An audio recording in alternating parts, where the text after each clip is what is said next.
compartilhar com você, deixa eu ligar meu cronômetro aqui. Eu quero compartilhar com você. Pastor, mas o senhor vai ligar meu cronômetro por quê? Porque senão eu falo até 6 da tarde, na hora do meu culto lá em Petrópolis. Porque esse assunto aqui é um assunto gigantesco, né? E eu peço ao Espírito Santo que pregue para nós e fale conosco e desate o nosso futuro aqui essa manhã. Amém? Primeiro, o tema é esse aí. Coloca aí para mim o tema. O tema é esse. E eu aponto para onde na hora que eu for trocar? Para lá. O tema é esse, o que impede a nossa prosperidade. O que acontece é o seguinte, irmão, você imagina, né? Eu tenho cara de 60 anos? Tenho? É porque eu tenho 50. Mas olha só, não, se você fala que tem, eu ia sair daqui deprimido, né? Então o que acontece? Eu fiz 50 anos sexta passada, né? Sexta retrasada, eu fiz 50 anos de idade, né? E o meu pai é pastor há 56 anos.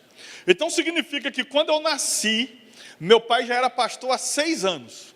Aí você imagina, se hoje é um tabu falar de dinheiro dentro da igreja, naquela época era o demônio, né? O cara estava endemoniado para falar isso.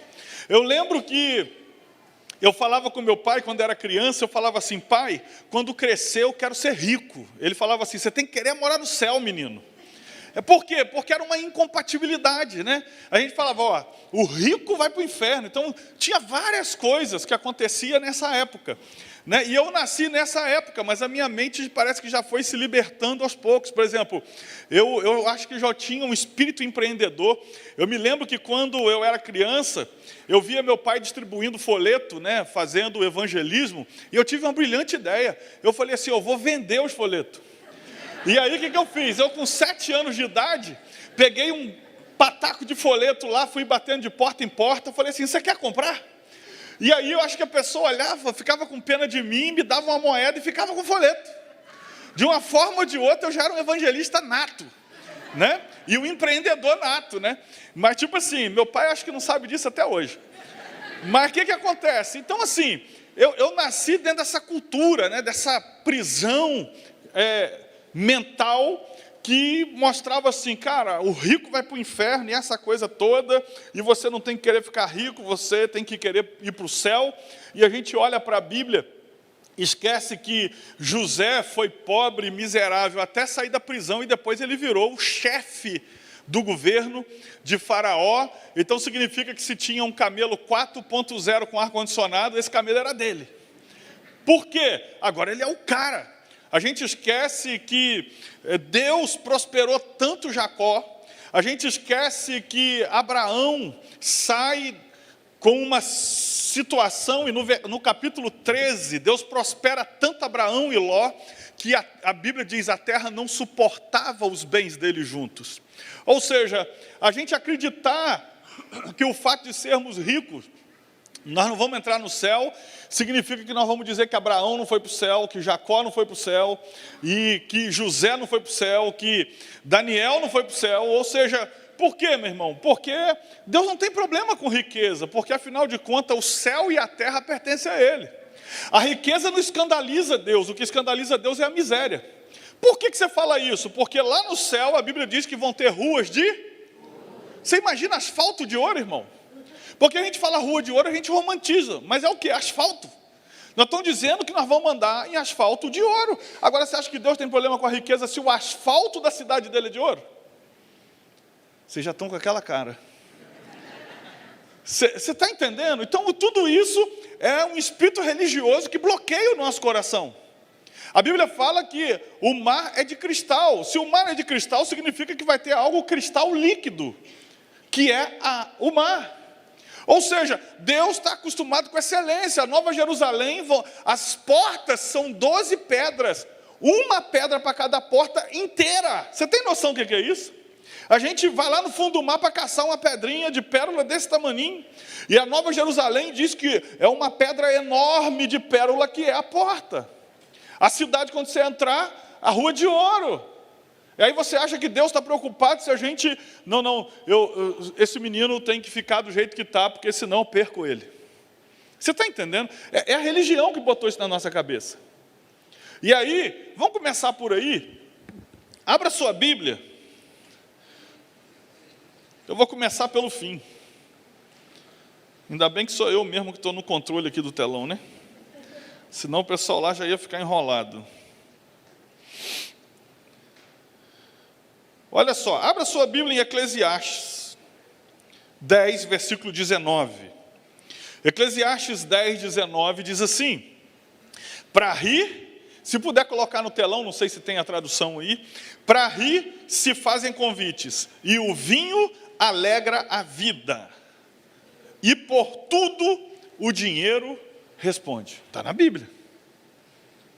Gente, vocês estão com uma cara estranha. Vocês tinham que olhar para vocês. Eu vou deixar até o cara botar no telão para você ter certeza que eu estou lendo na Bíblia. Coloca no telão aí para mim. Eclesiastes capítulo 10, versículo 19. Olha só. Para rir se fazem convites, e o vinho alegra... Deixa eu ver essa tradução. O banquete é feito para divertir, e o vinho torna a vida alegre. Mas isso tudo se paga com? Com? Você está lendo na Bíblia, ok? A minha versão diz, e por tudo o dinheiro responde. Tem a revista atualizada que diz, o dinheiro atende a tudo. Tem a tradução brasileira que diz, o dinheiro obtém tudo. Tem a nova linguagem e tradução de hoje que diz, mas sem dinheiro não se pode ter nenhuma coisa nem outra. Vamos começar por aqui. Primeiro ponto, o que atrapalha a nossa prosperidade? Pode jogar lá na tela a minha apresentação. O que atrapalha a nossa... Gostei de poder trocar esse negócio, hein? Ah, ele me bloqueou lá. Mas olha só. Lá na igreja eu não posso trocar, não. Lá na igreja eu dependo dos outros. E agora também me bloqueou. Faz o seguinte, bota no número 4 aí para mim. Vamos começar quase pelo fim. Coloca o número 4. Aí depois eu vou para frente e para trás aqui, conforme der certo aqui. O que eu quero te mostrar? Eclesiastes 10, primeiro ponto. O que atrapalha a nossa prosperidade? A mentalidade religiosa sobre dinheiro. É uma das coisas que eu tive que enfrentar desde a minha infância. A mentalidade religiosa sobre dinheiro. Por quê?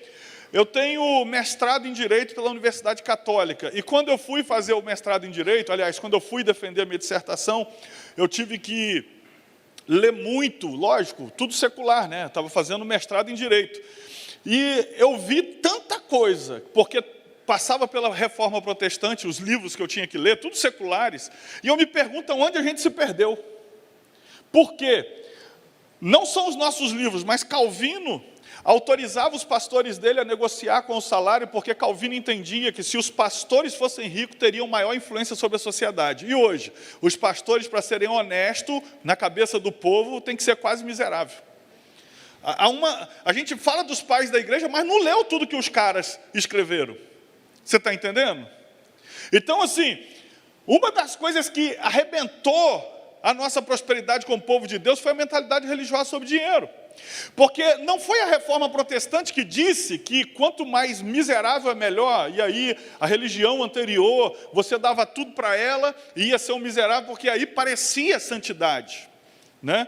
Então não foi os protestantes que disseram isso, foi quem dominava antes dos protestantes.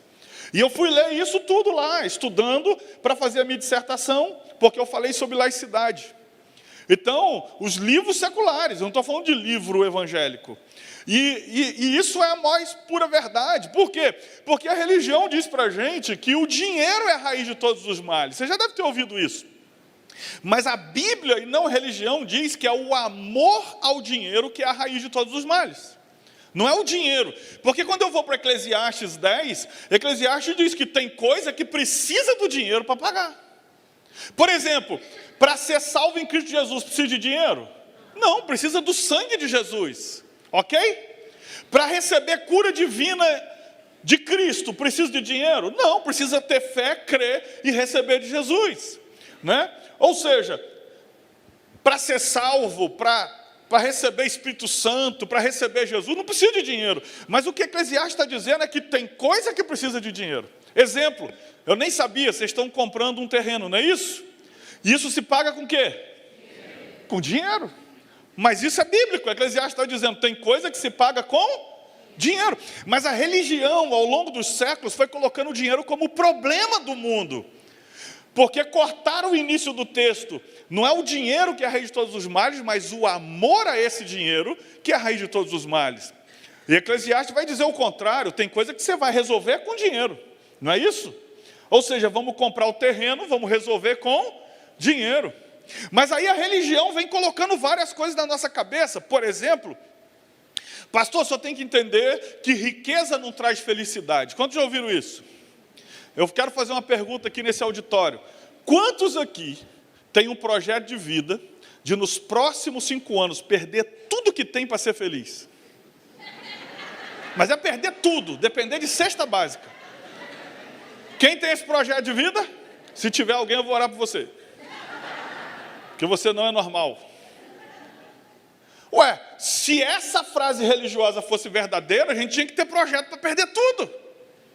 Para perder carro, perder casa, perder salário, perder tudo e depender do governo. Olha a mentalidade religiosa. Riqueza não traz felicidade como se pobreza trouxesse. Então qual que é a frase certa sem religião? Riqueza e pobreza não trazem felicidade. Porque você tem pobre feliz, você tem rico feliz, você tem pobre infeliz, você tem rico infeliz. Você entendeu isso? Mas a religião botou na nossa cabeça. Dinheiro não tem importância, porque riqueza não traz felicidade, como se pobreza trouxesse. Aí olha o que a religião fala. Riqueza não traz saúde. Mas eu pergunto uma coisa para você. Alguém é mais saudável porque é pobre? Então é riqueza e pobreza não traz saúde. Certo ou não? Aí tem, a religião fala assim, pastor, o senhor tem que entender o seguinte, rico pisa nos outros, rico é soberbo, você já ouviu isso? Eu te pergunto, você não conhece um pobre soberbo que pisou nos outros para ganhar R$100 de aumento? Você já viu? O cara é pobre, está de chinelo, de dedo, e é como se tivesse o rei na barriga. Porque humildade não está no que tem, está no que é. Você está entendendo? Então, olha o que a religião vai fazer na nossa cabeça. Quer ver outra coisa interessante? O pessoal coloca assim, pastor, só tem que entender que depois que fulano ficou rico, se desviou da igreja. Você já ouviu isso? Eu te pergunto, você não conhece um pobre desviado da igreja? Você só conhece rico desviado. Mas olha o que a religião faz. Ah, se eu ficar rico, eu vou me desviar. Não, amigo, se você ficar rico e se desviar, porque já era um desviado, só faltava dinheiro para ir. É como um cara que chegaria para mim e dissesse, pastor, eu tenho uma vocação para política, mas eu tenho medo de roubar. É porque tu já é ladrão. Porque se tu não fosse ladrão, você não teria medo de ser o que você não é. Ou seja, um crente que tem medo de ficar rico e se desviar, é porque ele já é um desviado. E só falta grana para ir. Você entendeu? Você viu o que a religião faz na nossa cabeça? A religião faz uns negócios, irmão, que só tem na religião. Por exemplo, quando o Natal chega, começa a aparecer presépio para tudo quanto é lado, sim ou não? Mas o presépio é uma presepada, quer ver? Eu vou mostrar para vocês o presépio. Vamos construir um presépio, a maioria, tem uns que estão certinhos, mas a maioria. Tem presépio que tem assim, ó. Primeiro, tem que ter os bichinhos, até aí está certo. Tem que ter uma manjedoura e um menino lá deitado. Tá certo. Agora, já viu a cara dos pais do menino? Eles estão assim, ó. Tipo assim, miserável, nasceu. Você já notou isso no presépio? Todo pai fica alegrão. Os dois estão assim. Tipo que por telepatia falando com Maria. Dançamos, nasceu. Cara, aquele presépio tem nada a ver. Quer ver outra coisa? No presépio tem 3 pastores, 3 reis magos, segurando caixinha. Se você ler o texto do Evangelho, diz que quem estava lá eram 3 pastores. Os reis magos vão aparecer na casa de Jesus, depois você lê isso. E a Bíblia não fala que leva a caixinha, abrindo seus tesouros, lhe deram ouro, incenso e mirra. E também a Bíblia não diz que foram 3, mas a religião tem que botar 3 porque são 3 presentes. Só diz assim, eles foram, está no plural. Então pode ser 2, pode ser 4. Você está entendendo? E não foi ali, foi lá na casa. E José não estava nem na cena. Devia estar trabalhando, porque fala que encontrou Maria e o menino na casa. E a estrela que metem lá no presépio está em cima da casa, não tem nada, isso. Tudo errado. E aí a religião vem dizer assim, e Jesus nasceu pobrinho na manjedoura. Quantos já ouviram isso? Mas nós temos que ler o texto. O texto diz assim, porque não havia vaga na hospedaria. O que isso significa? Muda toda a teoria da miséria sobre a vida de Jesus. Está falando que Jesus era rico? De jeito nenhum, porque não tem base bíblica. Agora, miserável também não era, porque José foi primeiro na hospedaria, no hotel, não tinha vaga porque não fez reserva, e aí teve que ficar no estacionamento, que era estrebaria. Por que Jesus nasceu na manjedoura? Porque não tinha, o texto diz, porque não tinha vaga na hospedaria. Mas a religião pega isso, corta que não tinha vaga na hospedaria e diz, nasceu pobrinho na manjedoura. Tipo, falta de grana. Fala com o seu irmão, desculpa, estraguei o seu presépio. Tem gente que vai chegar em casa e jogar o presépio fora hoje. Você está entendendo, irmão? É o que a religião faz na nossa cabeça.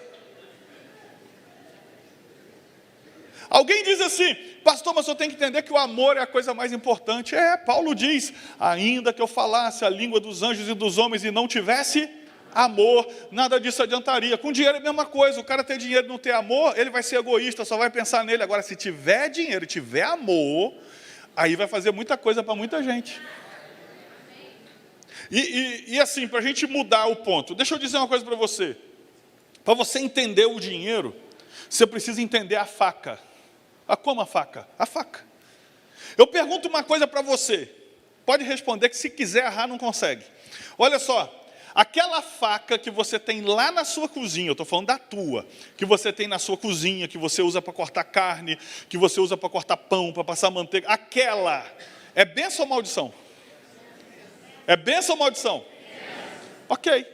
Mas imagina que você vai fazer um churrasco na casa de alguém, pega a tua faca, leva, no meio do caminho cai, e um assaltante acha a faca, e usa para assaltar alguém. Pergunta que eu faço agora, aquela faca é bênção ou maldição? Maldição.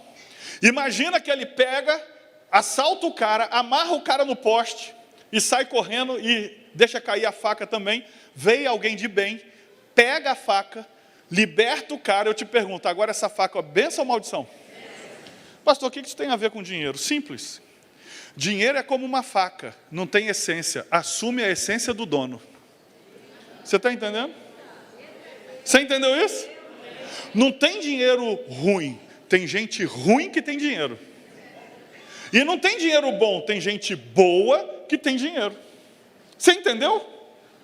É como a faca. O dinheiro só coloca para fora o que está dentro. O dinheiro só potencia. O cara não era gente boa e ficou ruim. É que faltava dinheiro para ser quem ele era. Você está entendendo? O dinheiro não transforma as pessoas. O dinheiro coloca para fora o que está dentro. Potencializa o que está dentro. Então, se ela já é orgulhosa com dinheiro, você vai enxergar o orgulho dela. Não dava para ver antes. Se ela pisava nos outros, mas dependia de você, como é que pisa em você? Mas agora que ela é maior que você, ela pode ser o que ela é. Você está entendendo isso? Porque dinheiro não tem essência. Dinheiro não muda ninguém. Dinheiro só coloca para fora o que está dentro. Por isso que nós temos que ser curados aqui dentro. Por isso que a gente tem que estar alinhado com o Espírito Santo aqui dentro. Para quê? Para a gente não descobrir que tem uma versão ruim de nós aqui dentro. Então nós temos que estar curados. Você entendeu isso? Diga amém. Então, a primeira coisa que eu quero te mostrar, que impede a nossa prosperidade, é isso aí. É a mentalidade religiosa sobre dinheiro. É a gente achar que não, o dinheiro é o problema. Eclesiastes, eu estou falando de Bíblia, disse que tem coisa que você vai resolver com dinheiro. Pastor, não concordo. Para mim, o amor resolve tudo.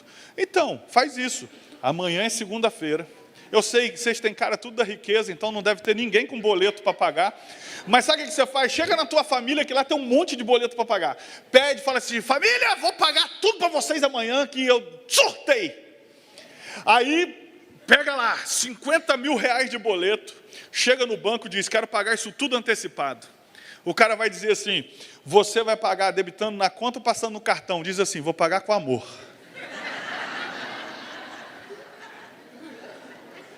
Porque amor serve para amar, dinheiro serve para pagar, inclusive o que o amor mandou. Você está entendendo? Você tem que entender que amor é uma coisa, dinheiro é para servir o amor, você entendeu isso? Para servir você, para servir a Deus. Então, superado isso, não ache que você vai piorar ou alguma coisa vai acontecer se você tiver dinheiro. Porque se você é filho de Deus, você não está à venda, você já foi comprado. Você está entendendo? Então você não vai ter problema nenhum com isso, mas depois lá no curso eu falo mais sobre isso. Segunda coisa que a gente precisa para romper o que impede a nossa prosperidade. Abra sua Bíblia em Gênesis 41, versículo 1. Eu vou ler salpicado aqui. Gênesis 41, versículo 1 diz assim: passado 2 anos completos, Faraó teve um sonho. Parecia-lhe achar-se ele de pé junto ao Nilo. Como você conhece esse texto, eu vou ir pulando, porque aí a gente adianta ele. Olha só o que ele diz. Passado 2 anos completos, Faraó teve um sonho. Versículo 14. Então Faraó mandou chamar a José. Versículo 29. José agora está dando a interpretação. Eis aí vem 7 anos de grande abundância por toda a terra do Egito.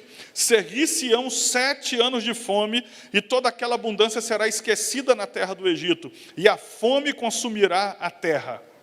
Versículo 33. Agora, pois, escolha Faraó um homem ajuizado e sábio, e o ponha sobre a terra do Egito. Aí vem o versículo 37. O conselho foi agradável a Faraó e a todos seus oficiais. Disse Faraó a seus oficiais: acharíamos porventura homem como este, em que há o Espírito de Deus? Aqui está o segundo motivo pelo qual às vezes a nossa prosperidade fica retida. Quando eu olho para José, é interessante o que acontece com José. Ele tem um dom sobrenatural de Deus. Um dom o quê? Sobrenatural. É um dom que você não tem como dizer apenas eu quero e pronto. Deus tem que te dar. E qual era o dom que ele tinha? Ele tinha o dom de interpretação de sonho. Se viesse e contasse um sonho para ele, se fosse um sonho profético, ele dizia: esse sonho quer dizer isso, isso e isso. E Faraó teve esse sonho profético, um sonho que representava o futuro. E José, depois de 2 anos, esquecido na prisão, e você tem que entender que tem gente que não esqueceu de você porque o cara é ruim, é porque Deus mandou esquecer, porque não está na hora de lembrar. Você está entendendo? Tem gente que se lembrar de você no tempo errado não vai adiantar nada. Então tem que lembrar de você no tempo de Deus. E foi o que aconteceu com José. 2 anos esquecido, ele lembrou na hora que Faraó teve um sonho. E José, com aquele dom sobrenatural de Deus, acessou o palácio. Mas o que a gente vê é que o dom sobrenatural de Deus foi sendo utilizado por José para dar a interpretação do sonho. E Deus acaba de falar. Por quê? Acabou. As vacas, as espigas, ele entrega a revelação do que era o sonho. Mas quando acaba isso, ele vai falar algo que não é mais Deus que está falando. É que é ele que está falando. Ele vira e fala assim: rei, então junte um homem sábio e entendido para que se ajunte 1/5 da colheita desses 7 anos de fartura, para que se tenha o que dar nos 7 anos de fome. O rei fica impressionado e diz: cara, onde que eu vou achar um cara como esse aqui? E a Bíblia diz que eles levanta do trono e diz: eu sou o Faraó, mas eu só serei maior do que você no trono. Entrega o anel, dá autoridade, e ali ele começa a governar. Você entendeu isso? Diga amém. Por quê? Porque o dom sobrenatural de Deus abriu a porta do palácio, mas foi o dom natural que fez ele ficar dentro do palácio. Que dom natural? Dom natural de administrar. Na casa de Potifar, ele era tão bom administrador que ele virou chefe. Como diz o meu amigo Cláudio, na prisão ele virou o chefe do Comando Vermelho do Egito. Eu não sei o que ele fica pensando na madrugada para tirar essas coisas. Mas o que acontece? Aonde ele batia, ele tinha um dom natural. Repita comigo: dom natural. E esse dom natural é que fez ele ficar dentro do palácio. Porque crente é muito bom para abrir porta de palácio com jejum e oração, mas o que mantém você lá dentro é a competência. Doeu, eu tinha que ter usado outra palavra, né? Apaga esse. Então, o que te mantém lá são suas habilidades. Mas você está entendendo? Ou seja, o sobrenatural abriu a porta do palácio, mas o natural, o dom natural, foi o que manteve ele lá. Então, aqui seria a segunda coisa que, na verdade... Ah, não, é para lá. A segunda coisa que, na verdade, é a primeira. Por que a gente não prospera? Ignoramos o nosso dom. E aí, talvez você já esteja pensando, eu não tenho dom. Irmão, você tem que entender que todo mundo nasceu com um dom. E qual que é o problema? Por que a gente não identifica o nosso dom? Lá no curso eu explico como encontrar o dom. Mas eu vou falar aqui rapidinho. Olha só. Por que a gente não reconhece o nosso dom? Porque José não foi para a faculdade para aprender a administrar. Não fez mestrado como eu fiz para aprender a administrar.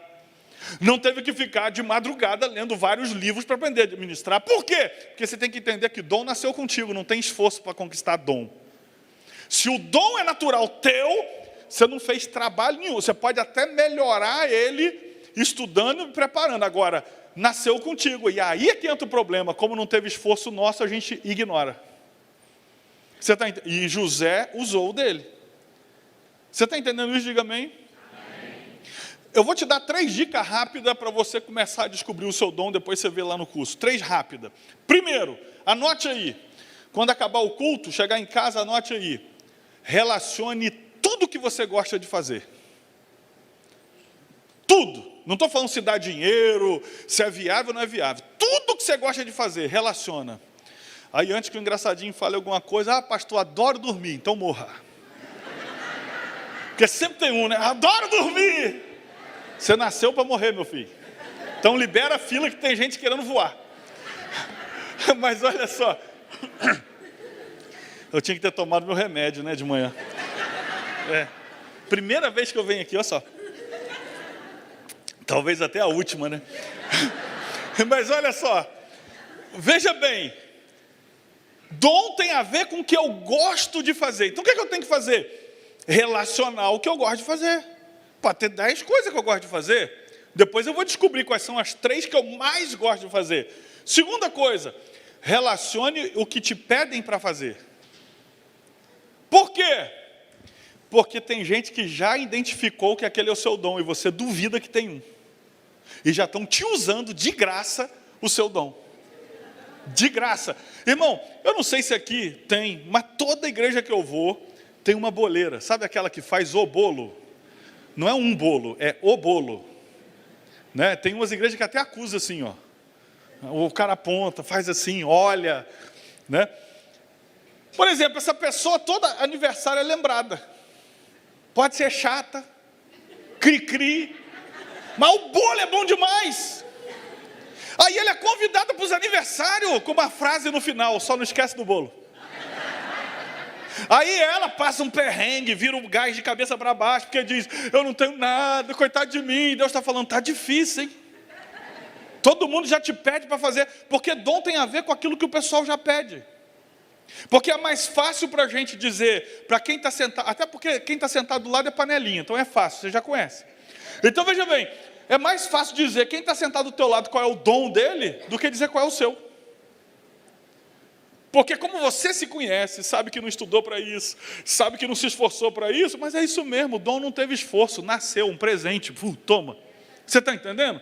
José não foi para a faculdade ler o livro de administração para ser o que ele era. Por quê? Deus colocou um dom dentro dele. E na hora que ele estava de frente para alguma coisa, o dom dele se manifestava. Por quê? Dom tem a ver com o que eu gosto de fazer e tem a ver com o que as pessoas me pedem para fazer. E aí eu vejo gente reclamando da empresa, do emprego, dizendo, todo mundo me faz de um burro de carga. É porque você não está prestando atenção no sinal que Deus está mandando para você. Você está entendendo isso? Porque o problema do cara que carrega o dom, o problema não, a parte boa. Vamos pegar o exemplo da boleira. Ela pode, sabe aquele bolo especial? Ela pode passar a receita, mostrar qual é a marca do ingrediente, mandar comprar o gás até no mesmo lugar para não dar errado. Ou emprestar para você o bujão dela. Mas quando ficar pronto, o dela é melhor. Porque não tem concorrência contra o dom. Dom é o ingrediente que não tem como ser copiado. O produto pode, o forno pode, o gás pode, tudo pode, mas o dom não. Porque o dom flui naturalmente. Você entendeu isso? E aí as pessoas dizem, pastor, mas eu sei fazer docinho só, e é R$1 de lucro. Pergunta o cara que fez a franquia da empada, se R$1 de lucro vale a pena. O problema é que quando fala a respeito de nós, a gente não valoriza. Quando é dos outros, vale muito. Você está entendendo? Então esse é o segundo exercício. O terceiro, aí você pega, relaciona, circula assim. Disso tudo, do primeiro e do segundo exercício, o que você gosta tanto que, se pudesse, fazia de graça o dia inteiro. Pelo menos um você já descobriu. Você está entendendo isso? Eu, por exemplo, e é difícil a gente perceber o nosso dom. Como é que eu me tornei consultor de empresa? Eu já era do mercado financeiro há muitos anos, e eu nunca fiz um curso de consultoria para empresas na área financeira. Mas, meu irmão, eu tenho curso até não sei aonde. Não é só faculdade, mestrado, não. Teve curso que eu fiz, que foi na Católica de Pelotas. É curso, não é faculdade. Que era de segunda a sexta, de 7 da noite às 10 da noite, 18 meses. Então, assim, eu tenho muito curso, mas nunca fiz na minha vida um curso de consultoria financeira para empresas. Aí, o que eu fazia?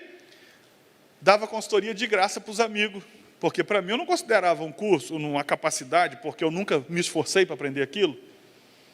E aí, quando foi no Plano Real, foi 1994, 94, grava essa data aí, 94, eu resolvi comprar metade da empresa de um cliente meu que estava em dificuldade financeira. Fiquei 30 dias lá, chegando 7 da manhã, saindo 7 da noite, tudo centralizado na minha mão. Quando acabou que a gente foi assinar o contrato social, ele disse assim, não te vendo não. Eu falei, mas como assim, cara? Fiquei 30 dias, o valor já estava combinado e tal. Ele falou, não, cara, minha empresa era boa, faltava só arrumar isso aqui. Ele me deu um checão, eu estou falando de um checão, para não dizer que me roubou, um checão. Eu dobrei o checão, sem olhar o valor, botei no bolso e saí murmurando. Senhor, eu pensei que era dessa vez. E uau. E fiquei latindo. E Deus falando assim, gente, como é difícil ajudar os outros. Era para naquele dia, em 94, eu perceber, nasci para isso. Mas como eu não fiz uma faculdade para isso, eu falei, miserável, me enrolou. E Deus deixou. Não percebi. E aí eu fui ajudando os outros. Lá na minha profissão, e ajudando os outros no tempo de folga, ajudando os outros. Até que eu cheguei em 2010. Gente, 94. Irmã. A irmã nem se conteve, irmã, disfarça, irmã. Disfarça. Pensa só, não fala. Mas o povo é sincero, irmão. Forte. Não, mas é verdade, irmã. Demorei, mas demorei com força. Depois você reclama do seu marido, fica com esse que está domesticado. Você olha para o marido dos outros e fala, perfeito. Aí você descobre que levou mais de uma década para o cara chegar em algum lugar. 94, em 2010, eu fui ajudar um cara da igreja ali. E eu vim ajudando um monte de gente de graça. De repente, em 2010, eu falei, cara, não é que eu levo jeito para isso? Aí, ainda demorou um pouquinho. Aí, só em 2011 que eu resolvi assumir que eu era consultor de empresa na área financeira. É um processo, né? Tem gente que é mais lenta. Você está entendendo? Mas por quê? Eu não fiz um curso. Agora, o dom é um negócio tão poderoso, que eu me lembro, eu já ganhava bem, 2012 isso. Quando foi em janeiro de 2012, eu pedi para ser mandado embora da empresa. Eu não queria pedir demissão, porque eu tinha muito dinheiro para receber. Por causa da minha função, eu pedi para ser mandado embora. Eles acharam que eu estava sendo comprado por outra empresa, porque eles tinham me comprado, aquele negócio, né? Você fez, aí acha que todo mundo faz. Eles tinham me comprado de outra empresa, aí eles acharam que outra empresa também tinha me comprado. E aí eles seguraram, levou uns 2, 3 meses para me demitir. Mas eu sentei com a minha família, grandíssima, minha esposa Raquel e meu filho Mateus. Eu sentei com eles, o Mateus não entendia nada, então foi com ela, ele estava ali só brincando mesmo. Aí eu falei assim, a partir de agora, a gente não vai poder viajar para fora, a gente não vai poder fazer um monte de coisa que a gente faz, porque agora vou ganhar merreca. Mentalidade cartesiana, né? Aí sentamos, combinamos, pela minha esposa eu já tinha largado há muito tempo, porque ela achava que eu tinha que dedicar mais tempo ao ministério e tal. Enfim, isso dia 28 de março de 2012, consegui ser mandado embora. Quando foi finalzinho de abril, mês seguinte, recebo uma ligação de noite, quase 11 horas da noite, um amigo do Rio dizendo: ô Gerson, você dá consultoria para a empresa? Dou. Você pode dar de graça? Eu pensei, mais uma vez, né? Então, posso. Ó, Embaixada de Israel está levando um grupo de empresários lá para Israel, vão ser 10 dias, tudo pago, e você só não pode cobrar, mas vai ter passeio lá também, não sei o quê. Eu falei, beleza, mais uma vez sem cobrar, né? E fui para Israel. Irmão, quando eu entrei no avião, foi a primeira vez que eu andei de executiva. Quando eu sentei assim, eu falei para Deus, nasci para isso. Eu falei, descobri o propósito da minha anatomia, combinou. Você entendeu? E mesmo ganhando bem, nunca tinha sentado ali. Eu fiquei num hotel tão top em Israel, que o Steven Spielberg estava hospedado lá. Só que eu sou meio assim, viajante, sabe? Aquele cara que viaja na maionese. Aí está eu e um amigo da caravana dentro do elevador, o Steven Spielberg do lado aqui, a gente conversando. Aí o cara saiu, fechou a porta e falou, caraca, tu viu o Steven Spielberg? Eu falei, aonde? Ele falou, saiu ali. Aí já era, a porta já tinha fechado, né? Acredito que era ele, porque o cara conhecia, né? Então, mas é tipo assim, né? Irmã, fica com esse que está tudo bem, está domesticado, né? Aí o que acontece? Eu estava lá, aí eu descobri uma coisa linda. Meu dom paga o que o meu dinheiro não pode pagar. Meu dom me coloca diante de pessoas que o meu dinheiro não pode colocar. Por que José foi diante de Faraó? Não era conhecido, não tinha dinheiro, mas tinha um dom que botou ele de frente e fez ele permanecer no palácio. Esse é o poder do dom que Deus deu para você. Esse é o poder do dom. Hoje até me pagam para eu dar consultoria financeira. Mas comecei de graça. E um pouco de tempo só, 94 até 2010 só. E aí, o que acontece? Mas o dom me botou na primeira vez em 2012 na executiva. E lá eu fiz uma oração, Senhor, que nunca mais, depois que passar essa viagem, eu não vá para fora sem estar aqui. E meu irmão, Deus atende oração, viu? Deixa eu dizer uma coisa para você. Se tem um conselho que eu posso te dar aqui hoje, descubra seu dom. Depois lá no curso eu falo mais sobre isso, mas descubra seu dom. Ah, pastor, eu não tenho dom de nada. Tem, todos aqui dentro tem um. Tem uns que são gulosos que tem 2, passou na fila umas 2 vezes. Tem uns que tem mais. Agora o que eu quero te dizer é que ninguém nasceu sem um dom, pelo menos. Você entendeu isso? Diga amém? Amém. E gente, eu vou pular o resto aqui. Não, é porque senão o pastor não me chama. Eu já dei mole na primeira palavra lá. Olha só. Deixa eu te falar algo muito poderoso. Eu podia te falar aqui, eu tinha separado, na verdade, 5 coisas. Eu vou pular. Eu te dei 2, eu vou pular para outra. Então, estou deixando. Olha só. Sabe qual é o outro problema nosso? Aí, se der tempo, eu volto nos outros assuntos. Mas eu quero pelo menos esses 3 falar aqui, porque mudou minha vida. O que eu estou ministrando aqui não é teoria, não é que eu li em livro, é o que eu vivi e vivo até hoje. Você sabe, nós crentes, deixa eu dizer uma coisa para você. Você concorda comigo que não precisa de Jesus para ser rico? Pode ser milionário sem Jesus, lá fora tem um monte, sim ou não? O cara nem crê que Deus existe. E o cara, às vezes, é milionário. Sim ou não? Agora, veja bem o que eu vou te dizer. Esse cara lutou desde o início com a força do braço dele. E nós temos Deus, irmão. A gente fala que tem o Deus do impossível, que o Deus que abre porta onde não tem, que coloca caminho onde não tem, e quando chega na nossa vez, a gente diz, não dá para mim. Quando chega na nossa vez, a gente faz um discurso bonito, mas quando chega na nossa vez, a gente diz assim, eu não posso. E a gente ignora que posso tudo naquele que me fortalece. E lá fora o cara diz que Deus não existe e na força do braço dele está conquistando. Então deixa eu dizer uma coisa para você. Se tem alguém que tem que dar certo nessa vida, somos nós que temos o Deus que a gente serve. Não pode vir com essa, é difícil. É difícil sim, para todo mundo. Imagina José para chegar onde chegou. O que teve que suportar por anos? Você imagina Davi para chegar onde chegou. O que teve que suportar por anos? Gente perseguindo ele. Parente vendendo o José como escravo. Amigo, deixa eu dizer uma coisa para você. O caminho não é fácil, mas Deus está contigo. E se os caras estão chegando sem Deus, eu e você podemos chegar com Deus. Pastor, mas eu tenho medo de me corromper. É porque tu já é corrupto. Lembra da história? Tenho medo de me desviar. Não fala mais isso. Você está entendendo? Por quê? Você é comprado pelo sangue de Jesus, irmão.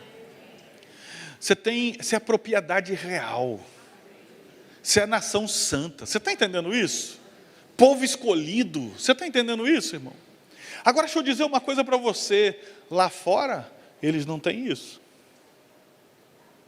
Lá fora não tem princípio que proteja. Se for perder, vai perder. Se o devorador chegou, vai comer tudo. Você está entendendo isso? E nós? Antes de entrar nesse oferta aqui, e a coisa que eu uso, outra coisa é um negocinho chamado dízimo. Lá fora eles não têm isso. Deixa eu dizer uma coisa para você. Qual a frase que a gente mais escuta na internet? Dízimo é coisa do Antigo Testamento. Quantos já ouviram isso? Então vamos lá, coloca na tela aí para mim, Mateus capítulo 23, versículo 23. Vamos ver se dízimo é coisa do Antigo Testamento. Mateus 23, versículo 23, Jesus, não é qualquer um, Jesus está conversando com os escribas e diz assim: ai de vós, mestre da lei e fariseus hipócritas, vocês dão o dízimo da hortelã, do endro e do cominho. Pensa num povo dizimista com força. Eles davam dízimo do tempero que eles ganhavam. Não é só do dinheiro não, do tempero, do endro, do cominho e da hortelã. Mas tem negligenciado os preceitos mais importantes da lei: a justiça, a misericórdia e a fidelidade. Vocês devem praticar estas coisas, a justiça, a misericórdia e a fidelidade, sem omitir aquelas que é o dízimo. Se você queria um texto no Novo Testamento que manda dar o dízimo, foi só Jesus que mandou. Serve ou não? Se Jesus mandou, está mandado ou não? Mateus 23, 23. Jesus falou assim, vocês negligenciam isso aqui que é o mais importante, mas não pode parar de fazer o que vocês já fazem, que é o dízimo. Você entendeu? Diga amém. Tem outro texto no Novo Testamento, que é Hebreus 7, versículo 8. Hebreus 7, versículo 8 diz assim: aliás, aqui são homens mortais o que recebem dízimos, porém ali aquele de quem se testifica que vive. Nesse texto aí, no primeiro caso, quem recebe o dízimo são homens mortais. No outro caso, é aquele que se declara que vive. Quem é que se declara que vive na Bíblia? Jesus. Então a Bíblia está dizendo o seguinte: antes de Jesus, vocês entregavam dízimo para homem. Agora quem recebe é Jesus. Agora por que o inferno investe tanto para convencer os crentes que dízimo é coisa do Antigo Testamento? Porque Malaquias 3, versículo 10, todo mundo conhece: trazei todos os dízimos à casa do tesouro. Lembra disso? O problema é que o pessoal esquece do versículo 11, que diz: por amor de vós repreenderei o devorador. Porque o diabo já tem uma sentença contra ele: as portas do inferno não prevalecerão contra a minha igreja, a não ser se é a própria igreja que vai destruir a igreja. Não tem promessa contra isso. Então, o que eu olho para o texto é que o diabo investe muito para que eu e você se convença que dízimo é coisa de Antigo Testamento, é para engordar o bolso do pastor, que é isso, aquilo, tudo que vocês ouvem por aí. Por quê? Qual que é o interessado que investe tanto nesse assunto? Que reino é esse que está tão interessado que investe tanto nesse assunto? Contra o inferno. Você entende isso? Diga amém. O diabo está tão interessado, porque aí a barreira que o impede fica liberado. Lembra que eu falei que lá fora existe gente que nem crê em Deus e é milionário?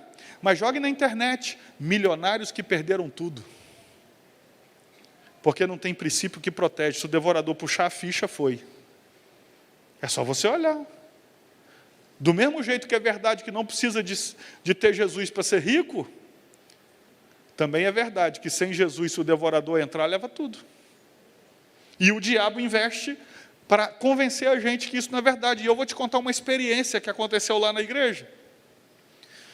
Há cerca de 12 anos atrás, um empresário da nossa cidade, muito rico, cheio de propriedade, quebrou. E começou a perder as propriedades todas, começou a perder tudo, ficar com o nome sujo, uma confusão danada. Esse cara, numa madrugada, deprimido, botou a arma em cima da mesa, um copo de água e um monte de remédio, ligou a televisão. Pastor Silas, há 12 anos atrás, estava falando sobre dízimo de madrugada. O cara não é crente. O cara, antes de se matar, continuou ouvindo o pastor Silas e acreditou no que os crentes duvidam. Apareceu lá na igreja, alguns dias depois, me contou essa história e disse: eu acreditei no que o pastor Silas falou e todo mês eu vou vir aqui trazer meu dízimo. 12 anos se passaram. O cara chegou lá no Fusquinha 66, deixou na descida porque a bateria estava ruim, para você ver por que estágio que ele estava descendo a ladeira. O cara que tinha vários patrimônios. E ele falou: todo mês eu vou vir aqui trazer o dízimo. Se passaram cerca de 12 anos. Todo mês, o cara não se converteu, não vai no culto, mas o dízimo dele vai. Deus foi restaurando esse cara, o cara foi recomprando coisa que perdeu, ficou forte de novo, porque acreditou no que os crentes duvidam e está vivendo o que os crentes deviam viver. Irmão, eu vim aqui ensinar aquilo que Deus quer que eu ensine. Eu não preciso estar aqui. Eu estou sendo bem honesto para você. Se você me conhecesse um pouquinho, você sabe que eu não tenho necessidade de estar aqui. Que eu podia estar em casa, curtindo a minha casa, porque de noite tem culto. Mas eu recebi de Deus uma missão e tenho ido nesse Brasil inteiro ministrar sobre finanças. Não só isso aqui eu estou dando um pedacinho. E um outro pedacinho eu botei no curso. Mas eu estou aqui dizendo que lá na nossa igreja, há 12 anos, tem um cara que acreditou no que os crentes duvidam e está vivendo o que os crentes deviam viver. Não se converteu. Uma coisa é ir para o céu. Outra coisa é acreditar nos princípios de Deus para usar na terra. E ele acreditou. Você está entendendo isso? Então, agora vira para o seu irmão e diz assim: só funciona do jeito de Deus. Porque o que acontece? A gente diz que é dizimista e não entende por que o devorador entra. Mas eu vou te mostrar como é o jeito de Deus sobre dízimo. Deuteronômio 12, versículo 5. Deuteronômio 12, versículo 5 diz assim: mas buscareis o lugar que o Senhor vosso Deus escolher de todas as vossas tribos. A gente não vive mais em tribo, a gente vive em igreja. Antigamente, separou a tribo de Levi, lembra disso? E tinha o tabernáculo, todo mundo tinha que ir para lá. Hoje a gente vive, as tribos de Deus estão espalhadas na face da terra. Mas ele diz assim: buscareis o lugar que o Senhor vosso Deus escolheu. Ou seja, Deus escolheu te plantar aqui. Você está entendendo isso? Então Deus escolheu esse lugar. Versículo 6. E ali trareis os vossos holocaustos, os vossos sacrifícios, os vossos... Diz, em qualquer lugar? É ali aonde Deus te plantou. Você entendeu? E as vossas ofertas voluntárias, e assim vai.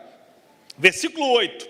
Não fareis conforme tudo que hoje fazemos aqui, cada qual tudo que bem parece aos seus olhos.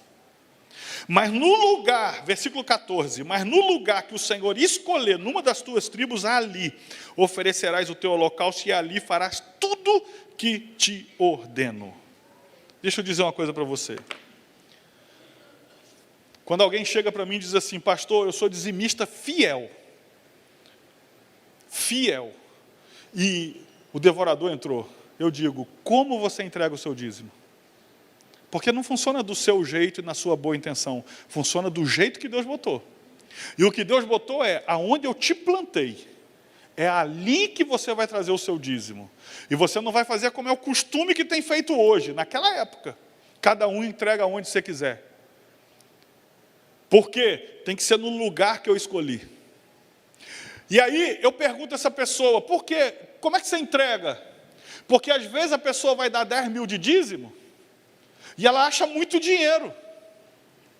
E aí ela diz, não, tem um irmãozinho lá, o meu irmão de sangue é pastor da igreja, que é pequenininho ali, vai começar a fazer obra, eu vou entregar 5 mil lá, porque a minha igreja não precisa. Fala com o seu irmão, só não funciona do seu jeito, irmão. Você está entendendo? Porque para ser dízimo, tem que ser do jeito de Deus. Primeiro, tem que ter sacerdote para receber. E tem que ser no lugar que ele te plantou. Senão você entregou oferta. Se você, pastor, eu fiz um negócio que deu 1 milhão de lucro, eu vou entregar 100 mil, só que eu não vou entregar lá na igreja não, eu vou dar 10 mil ali, 10 mil lá, 10 mil lá, eu vou comprar 10 mil de cesta básica. Cesta básica não é dízimo, é ação social. E o que repreende devorador não é ação social, é dízimo. Você está entendendo isso? Pastor, como nós estamos em obra e nós vamos comprar o terreno, tem 100 mil para dar de dízimo, eu vou entregar de oferta. Você entregou oferta, não foi dízimo. E o devorador respeita o dízimo, porque o mandamento está sobre o dízimo. Então, amigo, eu sinto te dizer, não é do nosso jeito, é do jeito de Deus. Do jeito de Deus ele garante. Do nosso jeito, o devorador não respeita. Você entendeu? Foram lá os caras expulsar demônios, filhos de Cefas. Foram expulsar demônio. Eu te desconjuro em nome de Paulo e do Deus de Paulo. Estava fazendo do jeito certo, só que ele falou, vocês eu não conheço, e pau neles. Lembra disso? Não é do seu jeito, é do jeito de Deus, amigo. Então, preste atenção. Você precisa entender que se Deus colocou isso, é para nos abençoar. É para nos abençoar. É uma ferramenta espiritual que o pessoal tem que prosperar sem isso lá fora. Sem essa proteção. Você entendeu isso? Pastor, e se eu sair daqui querendo não ser dizimista do mesmo jeito? É o que eu falei, tem gente na minha igreja que nem se converteu, mas que crê no que os crentes estão duvidando, e está vivendo o que alguns crentes tinham que viver. Você entendeu isso? Diga amém. E agora eu vou entrar nesse ponto aqui para a gente encerrar. Outra coisa poderosa, nós negligenciamos o poder de uma oferta. Deixa eu te dizer uma coisa sobre isso. Eu quero ler só 2 textos e eu já oro e a gente termina. Primeiro texto, tire a sua conclusão, tá bom? Jó capítulo 1, versículo 5. Agora eu vou ler para você chegar na sua conclusão sobre a oferta. Jó capítulo 1, versículo 5 diz assim, sucedia, pois, que, tendo decorrido o turno de dias de seus banquetes, enviava Jó e os santificava, e se levantava de madrugada e oferecia o holocausto. Deixa eu dizer uma coisa para você, padrão na casa de Jó, se teve festa, vai ter oferta. Padrão na casa de Jó. E Jó é outro cara que aprova que pode ser rico, cheio de Deus. Porque a Bíblia diz, ele era o homem mais rico do Oriente, íntegro, reto, justo, temente a Deus, que se desviava do mal. O homem mais rico do Oriente. Aí, ele tinha um padrão na casa dele. Teve festa, vai ter oferta de madrugada. Vai acordar toda a filharada e vai fazer o holocausto, vai ter oferta. Aí, um dia eu estava no meu devocional, eu me perguntei assim, cara, qual foi a primeira coisa que o diabo, depois de receber a autorização de Deus, foi em cima? Aí eu fui ver o texto. Olha o que o texto diz. Capítulo 1, versículo 13. A história da chegada de Satanás. Olha só. Capítulo 1, versículo 13. E sucedia um dia em que seus filhos e suas filhas comiam e bebiam vinho na casa do seu irmão primogênito. Estava tendo festa, o que vai ter na madrugada seguinte? Oferta. Só que não teve. Por quê? Versículo 14, que veio um mensageiro a Jó e lhe disse, os bois lavravam, a jumenta passeia junto a eles, e eis que deram sobre eles os salbeus e os tomaram. O diabo sai do céu, com autorização, só não podia matar, podia tirar a saúde, podia tirar os filhos como tirou, podia tirar bens, podia tirar amigo. Primeira coisa que ele vai em cima de quê? Boi. Por quê? Boi servia para quê? Oferta. Não, mas não para aqui, olha só, versículo 16, estando este ainda falando, veio o outro e disse, fogo de Deus caiu do céu e queimou as ovelhas e os moços e os consumiu, só eu escapei. Queimou as ovelhas. Ovelha serve para quê? Oferta. Depois você continua lendo, queimou os cereais no campo. Por quê? Cereal serve para oferta. Olha só, o diabo recebe de Deus a autorização para tocar na vida, tirando a morte, né?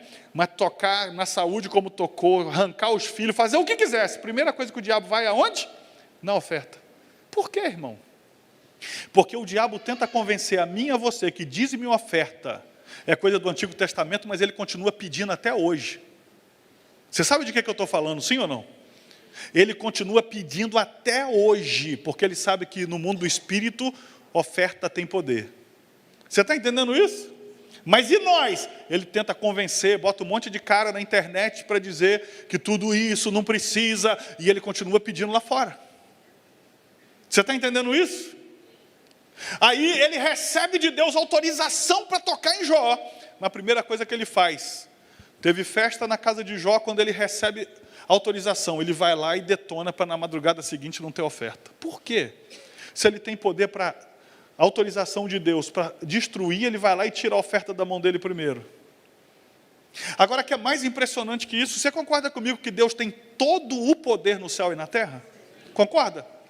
Vamos ver o padrão de Deus, porque a gente só lembra assim, e Deus mudou a sorte de Jó, ele deu o dobro de tudo quanto tinha antes. Não é isso que a gente lembra? Mas a gente esquece o processo. Vamos ver o capítulo 42, que é justamente quando Deus vai fazer isso. Capítulo 42, versículo 7, vai dizer que Jó fala para Deus coisas, e Deus vira para os amigos de Jó e fala, vocês nunca falaram para mim o que ele foi capaz de dizer. E aí versículo 8 vem a instrução de Deus. Capítulo 42, versículo 8. Tomai, pois, 7 bezerros. Qual foi a primeira coisa que o diabo tirou? Qual foi a primeira que Deus devolve? 7 bezerros.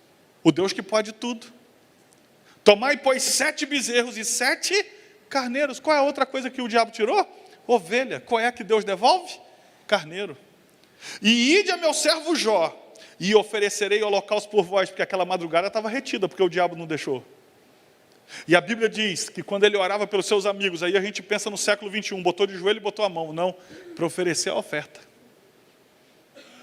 O Senhor aceitou a Jó, e mudou a sorte, e lhe deu o dobro do que perdeu. Amigo, o diabo podia fazer o que quisesse, menos matar. Ele primeiro tira a oferta. Deus pode fazer tudo o que ele quiser, primeiro devolve a oferta. Chegue à sua conclusão e veja se isso aqui é bobagem, como dizem aí na internet, que é para tirar dinheiro, como dizem aí na internet. E como eu te disse, o diabo tenta convencer a gente e pede lá fora. Você está entendendo? Vou ler um último texto. O tecladista pode subir aqui, por favor? Vou ler um último texto. E aí você chega à sua conclusão. 1 Samuel, capítulo 1, versículo 4. Olha o que diz. Eu queria que você prestasse muita atenção nisso. E sucedeu que no dia em que Eucana sacrificava, dava ele porções do sacrifício a Penina, sua mulher, e a todos os seus filhos e a todas as suas filhas. Porém a Ana dava uma parte excelente, porquanto ele a amava, porém o Senhor lhe tinha cerrado a madre. E a sua competidora excessivamente a irritava, para embravecer, porquanto o Senhor lhe tinha cerrado a madre, e assim o fazia ele de ano em ano. Quando ela subia à casa do Senhor, assim a outra a irritava, pelo que chorava e não comia. Entenda que o não comia, não participar do sacrifício, não participar da oferta. Sabe o que a Bíblia está dizendo? De ano em ano, ela subia para sacrificar. Penina perturbava até ela sair do ambiente da oferta. E diz o texto que ela não participava da oferta todos os anos. Só que a Bíblia diz, e é assim, irmão, no mundo do Espírito é o seguinte, quando chega o momento da oferta, começa a vir pensamentos, existe uma penina espiritual para nos tirar desse momento. Você entende? E aí, versículo 9, um dia vai dizer que é de ano em ano, de ano em ano, de ano em ano. A Bíblia não diz quantos anos, mas muitos anos aconteceu isso. E aí o versículo 9 diz, teve um ano que foi diferente. Então Ana se levantou depois que comeram e beberam. Will, pode ver lá para mim. Então Ana se levantou depois que comeram e beberam em Siló. E Eli, o sacerdote, estava sentado numa cadeira junto ao pilar do templo. E ela, pois, com amargura de alma, orou ao Senhor e chorou abundantemente. E votou um voto. Versículo 11. Coloca para mim versículo 11. E fez um voto. Fez o que, irmão? O problema é que crente não acredita em voto. O problema é que crente diz que voto é para comprar Deus. Deixa eu só lembrar uma coisa para você. Deus não está à venda e nem pode ser comprado. Mas Deus respeita os princípios que Ele cria. Você está entendendo? Deus não está à venda e não pode ser comprado, mas respeita os princípios dele.